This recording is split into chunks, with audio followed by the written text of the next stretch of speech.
Assalamualaikum warahmatullahi wabarakatuh. Sebelumnya perkenalkan saya Sakinah Muahda dari Prodi Ekonomi Syariah kelas 5A. Di sini saya akan menjelaskan tentang koperasi dan BMT. Pegadaian dan pegadaian syariah, asuransi dan asuransi syariah. Materi yang pertama yaitu asuransi dan BMT. Bapak Asuransi Indonesia menyatakan bahwa koperasi adalah usaha bersama untuk memperbaiki nasib kehidupan ekonomi berdasarkan tolong-menolong. Sedangkan BMT adalah balai usaha mandiri terpadu yang isinya berintikan konsep Baitul Mal. Kegiatannya adalah mengembangkan usaha-usaha produktif dan investasi dalam mengembangkan kualitas kegiatan ekonomi pengusaha makro dan kecil. Sejarah koperasi di Indonesia. Koperasi baru diperkenalkan pada abad ke-20 di Indonesia. Pengenalan koperasi memang dilakukan oleh dorongan pemerintah. Bahkan, sejak pemerintahan penjajahan Belanda telah mulai diperkenalkan gerakan koperasi. Gerakan koperasi sendiri dideklarasikan sebagai suatu gerakan yang sudah dimulai sejak tanggal 12 Juli 1947 di Kongres Koperasi di Tasikmalaya. Selanjutnya, dasar hukum koperasi. Yang pertama, landasan ideologi dasar adalah Pancasila. Yang kedua, landasan struktural Undang-Undang 45 Pasal 33 Ayat 1 yang berbunyi perekonomian disusun sebagai usaha bersama berdasarkan asas kekeluargaan. Yang ketiga, landasan operasional adalah GBHN tentang arah penggunaan koperasi. Selanjutnya, yang terakhir, landasan mental adalah setia kawan dan kesadaran pribadi. Next, kendala dan strategi perkembangan koperasi. Kendala perkembangan koperasi yaitu yang pertama, kaderisasi yang kurang baik. Selanjutnya, kualitas SDM koperasi masih rendah, manajemen usaha yang masih lemah, pengusuhan teknologi masih juga rendah, penerapan kerjasama koperasi masih rendah, penerapan pendidikan koperasi juga masih rendah. Adapun strategi yang digunakan yaitu yang pertama, pemanfaatan kompetensi dasar, selanjutnya yang kedua, pengembangan sinergi, dan menciptakan nilai bagi pelanggan. Yang terakhir, analisis SWOT atau analisis. Next, selanjutnya sejarah BMT.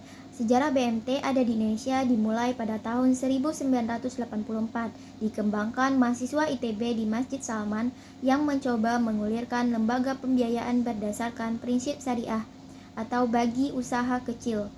Tujuannya adalah untuk menumbuhkan bisnis usaha makro dan kecil dalam rangka mengangkat derajat dan martabat, membela kepentingan kaum miskin. Dasar hukum BMT.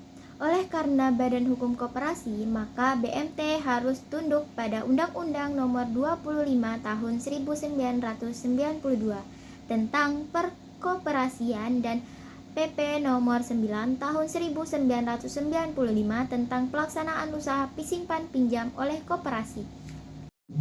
Selanjutnya, kendala BMT. Yang pertama, kurangnya dalam permodalan, penetapan permasalahan utama yang dihadapi oleh BMT.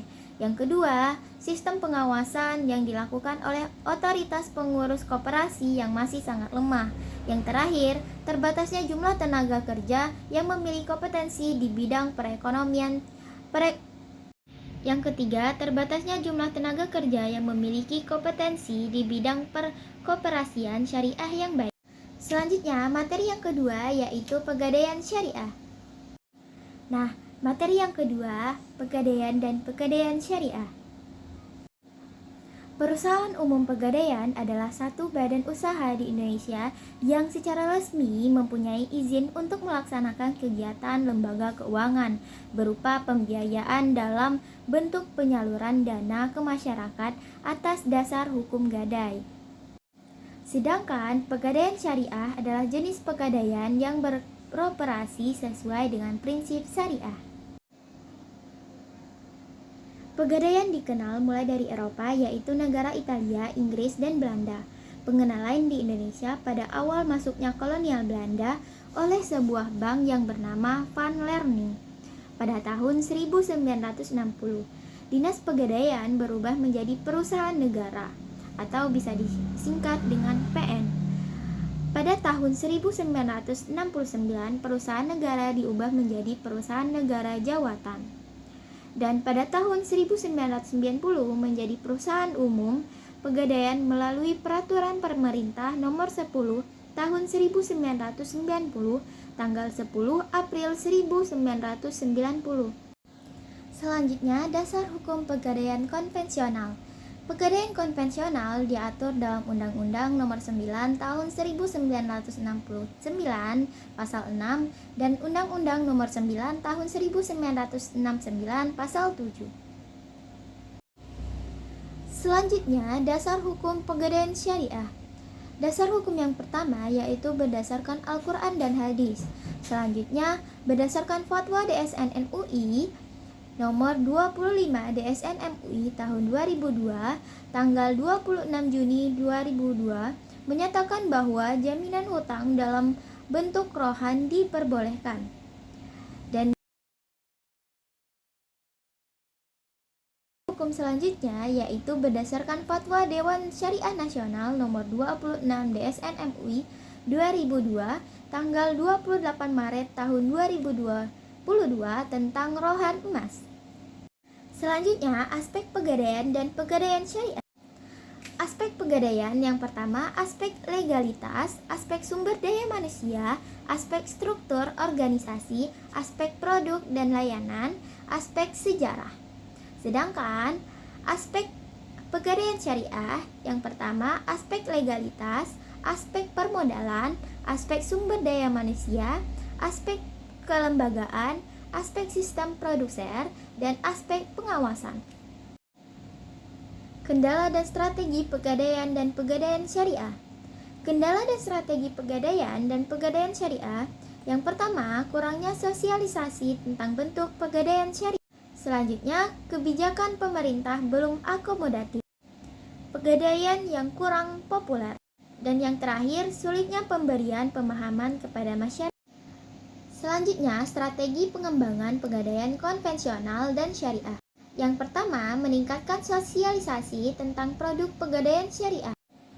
Strategi pengembangan pegadaian konvensional dan syariah. Yang pertama, meningkatkan sosialisasi tentang produk pegadaian syariah.